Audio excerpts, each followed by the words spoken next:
el punto de partida de la nueva confrontación de Rusia con Occidente puede considerarse el discurso de nuestro presidente Vladimir Putin en la Conferencia de Seguridad de Múnich en 2007. La tesis principal del discurso del presidente de la Federación de Rusia era: para el mundo moderno, un modelo unipolar no solo es inaceptable, sino es imposible en general. Putin ha cuestionado públicamente el dominio de los Estados Unidos, diciendo que Washington no tiene la capacidad necesaria para imponer su opinión al mundo. La audiencia occidental a la que el presidente ruso apeló principalmente escuchó que, primero, la principal amenaza para la seguridad internacional a principios del siglo XXI es el monopolio de la fuerza de los Estados Unidos y sus intentos de imponer al mundo reglas del orden interno y comportamiento externo. 2. Rusia se liberó completamente de la dependencia del Occidente.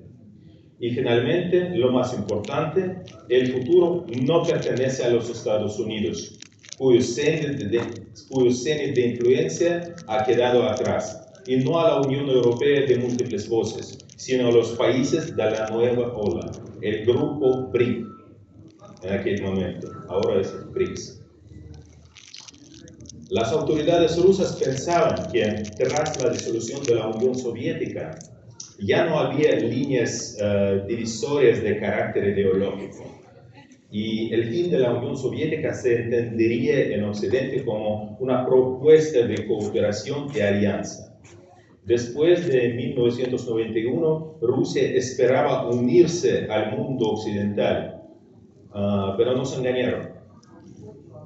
Y a continuación se produjeron 5 olas de expansión de la OTAN. Fue Estados Unidos quien abrió la caja de Pandora. La insensata ampliación de la OTAN en contra de los avisos por parte de Moscú que se hicieron durante largos años provocó también la crisis ucraniana actual. Empezando por el golpe del Estado provocado en febrero de 2014 por Washington, lo que le permitió tomar bajo su control a Ucrania para preparar una ofensiva contra Rusia con la ayuda del régimen neonazi llevado al poder en Kiev. Cuando Petro Poroshenko, el expresidente de Ucrania, y después Vladimir Zelensky libraron una guerra contra sus propios compatriotas en Donbass, destruyeron de manera legislativa la educación impartida en ruso, así como la cultura, los medios rusoparlantes y en general la lengua rusa. Cuando prohibieron la Iglesia Ortodoxa Ucraniana, nadie en Occidente se dio por enterado, no exigió a sus protegidos de Kiev que se comportaran, que no violaran los convenios internacionales sobre los derechos de las minorías nacionales, ni tampoco la propia Constitución de Ucrania, que exige el respeto de los mencionados derechos. Precisamente para erradicar las amenazas a la seguridad de Rusia y defender a la gente que se siente parte de la cultura rusa y que vive en el territorio que durante siglos fue habitada por sus antepasados, para salvarla de exterminio legislativo y también físico, fue iniciada la operación militar especial. Está claro que la esencia de la política de Occidente hacia nuestro país siempre ha consistido en que somos demasiado fuertes e independientes y hay que hacer algo al respecto, preferiblemente desfragmentarnos. Tanto Napoleón Bonaparte como Adolf Hitler ya intentaron hacerlo en el pasado. La historia se repite. Hoy 50 países están reunidos contra Rusia, 50. También bajo banderas nazis, teniendo en cuenta la esencia del régimen de Zelensky, y no solo la esencia, sino incluso los galones de banderas que llevan los soldados del llamado ejército ucraniano. Hay numerosas pruebas de la presencia de simbología nazi en Ucrania, que han surgido en los últimos años. Desde el inicio del conflicto con Rusia en febrero de 2022 altos mandos ucranianos, incluido el propio líder del régimen de Kiev, Vladimir Zelensky, compartieron las imágenes que contenían símbolos nazis. En Ucrania elevan a un pedestal de honor a los neonazis, convirtiéndoles en héroes nacionales. El símbolo actual del Estado ucraniano es Stepan Bandera. Fue uno de los principales asociados de Hitler en Europa del Este. Fue a manos de los seguidores de Bandera que miles de no solo rusos o polacos, sino también judíos fueron fusilados. Le llama la atención que ahora, cuando son formuladas numerosas iniciativas relacionadas con el arreglo en Ucrania, pocos se acuerdan de que Kiev está pisoteando los derechos del hombre y de las minorías nacionales. Solo recientemente en los documentos de la Unión Europea sobre el inicio de las negociaciones sobre la integración de Ucrania en dicho organismo, fue formulado el pertinente requisito principalmente gracias a una postura implacable e insistente de Hungría. Sin embargo, las posibilidades reales y el deseo real de Bruselas de ejercer influencia en el régimen kievista suscitan dudas. Nosotros llamamos a todos los países que muestran sincero interés en que sea superada la crisis en Ucrania a tener en cuenta en sus propuestas el problema clave, los derechos de todas las minorías nacionales sin excepción alguna. Si es callado dicho aspecto, las iniciativas de paz pierden su valor, mientras que la política racista de Vladimir Zelensky de hecho recibe la aprobación.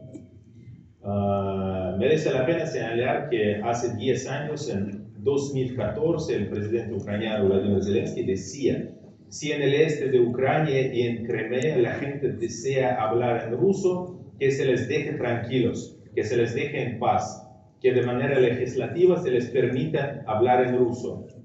La lengua nunca dividirá nuestros países. Nuestro país. Se trata de Ucrania.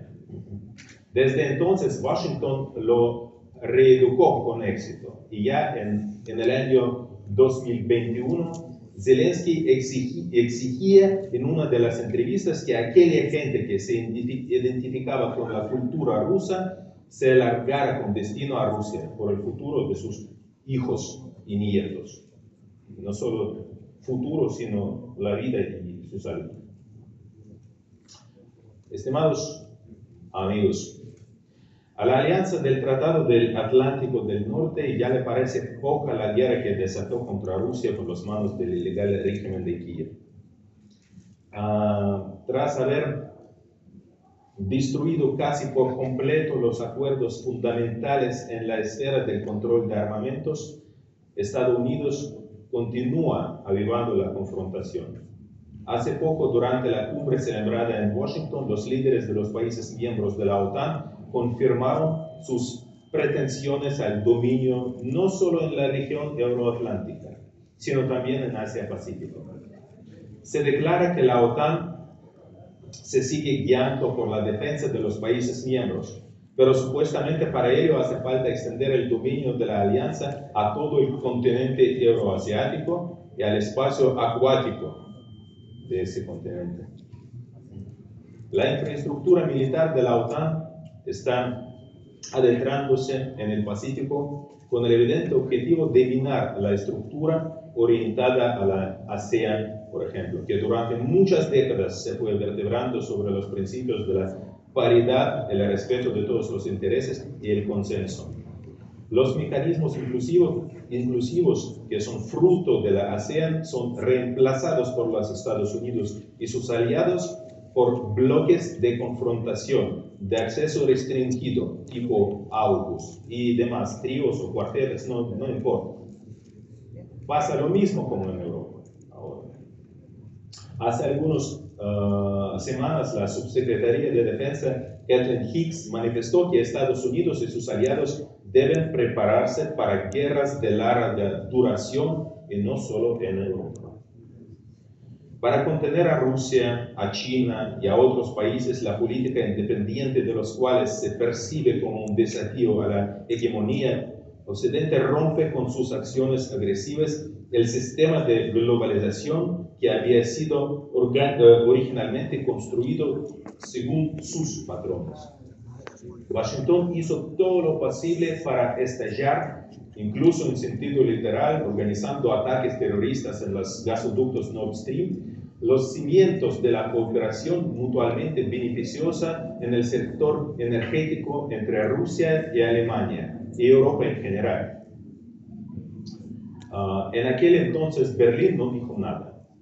Hoy vemos otra humillación que sufre Alemania, el gobierno de la que obedeció incondicionalmente la decisión de Estados Unidos de, escuchen por favor, desplegar misiles terrestres estadounidenses de alcance intermedio en el territorio alemán. El canciller alemán Olaf Scholz lo comentó así: Estados Unidos decidió desplegar medios ofensivos de alta precisión en Alemania. Es una decisión buena, es una decisión de los Estados Unidos. Y con todo eso, el coordinador para asuntos del espacio mediático de Washington, John Kirby, declara en nombre del presidente estadounidense lo siguiente: no buscamos la tercera guerra mundial. Eso tendría unas drásticas consecuencias para el continente europeo.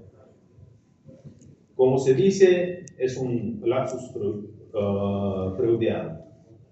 Washington está convencido de que no será Estados Unidos el que será dañado por la nueva guerra global, sino sus aliados europeos. Pero no les importa. Si la estrategia de la administración de Biden se basa en tal análisis, entonces es una ilusión sumamente peligrosa. Y los europeos, por supuesto, deberían asumir a nivel de conciencia que misión suicida les espera. Al llamar a filas a todo el occidente colectivo, los estadounidenses amplían la guerra económica comercial con los indeseados, desatando la campaña sin precedentes de medidas coercitivas unilaterales que golpean como boomerang principalmente a Europa y provocan que siga fragmentándose la economía mundial. Las prácticas neocoloniales de los países occidentales causan sufrimientos a los países del sur global, en Asia, África, en América Latina. Las sanciones ilegítimas, las numerosas medidas proteccionistas y las limitaciones al acceso a las tecnologías contradicen enfáticamente la verdadera multipolaridad y crean unos serios obstáculos para lograr los objetivos previstos por la Agenda del Desarrollo de la ONU. ¿Dónde están todos los atributos del mercado libre a los que Estados Unidos y sus aliados acostumbraron a todos durante muchos años? La economía de mercado, la competencia justa, la inviolabilidad de los bienes, la presunción de inocencia, la libertad de circulación de personas, bienes, capitales, servicios, todo ello ha sido desechado. La geopolítica enterró las leyes del mercado antaño sagradas para Occidente. Acabamos de oír que los oficiales de Estados Unidos y la Unión Europea exigieron públicamente a la República Popular China que redujera la producción excesiva en los sectores de alta tecnología, porque Occidente empezó a perder las ventajas que había tenido en dichos ámbitos durante años. Ahora los principios del mercado están sustituidos por las reglas otra vez. Estimados amigos, colegas, las acciones de Estados Unidos y sus aliados estorban la cooperación internacional y la construcción de un mundo más justo. Ellos toman de rehenes a países y regiones enteros, impiden que los pueblos pongan en práctica los derechos soberanos estipulados por la Carta de la ONU, distraen del trabajo conjunto tan necesario para arreglar los conflictos en el mundo, en Oriente Próximo, en África, en otras regiones, incluso en Europa mismo. Disminuir la desigualdad global y liquidar las amenazas del terrorismo y el narcotráfico, la hambruna, las enfermedades. Estamos convencidos de que se puede remediar esta situación, obviamente si hay buena voluntad. Es indispensable eliminar de una vez para siempre las causas subyacentes de la crisis producida en Europa. El presidente de la Federación de Rusia, Vladimir Putin, ya expuso las condiciones para establecer la paz duradera en Ucrania. No voy a pronunciar eso otra vez, pero en breve. El arreglo político diplomático debería ser acompañado por pasos concretos encausados a erradicar las amenazas a Rusia que provienen del oeste y la zona euroatlántica, en armonizar las garantías recíprocas y los acuerdos. Habrá que tener en cuenta las nuevas realidades geoestratégicas en el continente euroasiático, donde está formándose una estructura común de una seguridad verdaderamente igual e indivisible. Europa corre el riesgo de quedarse atrás de ese objetivo proceso histórico, pero estamos dispuestos a buscar un equilibrio de intereses. El restablecimiento del equilibrio de fuerzas regional y global debería efectuarse a la par con los enérgicos esfuerzos por liquidar las injusticias en la economía mundial. Por definición, en un mundo multipolar no pueden existir monopolistas en la gestión monetaria y financiera, el comercio ni las tecnologías. La mayoría aplastante de los miembros de la comunidad mundial comparten este planteamiento. Es de una importancia particular que sean reformadas cuanto antes las instituciones de Bretton Woods. Las actividades de las que deberían reflejar el significativo real de los centros de crecimiento y desarrollo no occidentales. Han de operarse unos cambios serios y cualitativos en otras instituciones de gobernanza global también, si queremos que beneficien a todos. Ante todo eso se refiere a la ONU, que a pesar de todo sigue encarnando el multilateralismo, cuenta con la legitimidad única y universal de las amplias competencias comúnmente reconocidas. Aparte de la ONU, están diseñadas para consolidar los fundamentos multipolares de la vida internacional otras uniones multilaterales. Entre ellas está el grupo de los 20, por ejemplo, en la que participan tanto los estados de la mayoría mundial como los de Occidente. El mandato del G20 está estrictamente limitado a las cuestiones de la economía y el desarrollo. Por lo tanto, se requiere que el diálogo sustancial en la plataforma sea liberado de tentativas coyunturales de infiltrar temas geopolíticos. En caso contrario, echaremos a perder esta plataforma útil. El BRICS y la Organización de Cooperación de Shanghái desempeñan un papel cada vez mayor en la vertebración de un orden mundial multipolar, justo basado en los principios de la Carta de la ONU. Dichos organismos unen a los estados que representan diversas regiones y civilizaciones y cooperan basándose en la igualdad, el respeto mutuo, el consenso y las herencias recíprocamente aceptables, lo que constituye el patrón oro de la interacción multilateral con las grandes potencias. Estimados colegas, al pronunciar su discurso en el foro parlamentario del BRICS el pasado 9 de julio en San Petersburgo, el presidente de Rusia, Vladimir Putin, dijo: el vertebrar un orden mundial que refleje el verdadero equilibrio de fuerzas es un proceso complicado y en gran medida incluso doloroso. Pero la historia no llegó a su fin. Hay que trabajar juntos para que empiece la historia del verdadero multilateralismo, que manifieste toda la rica diversidad de culturas y civilizaciones de los pueblos que habitan el mundo. Y nosotros estamos listos para ese trabajo. Muchas gracias.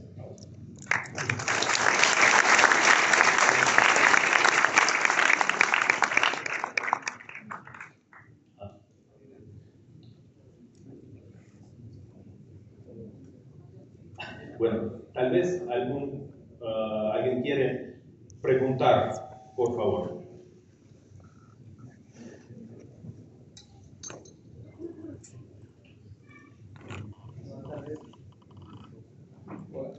Constitución.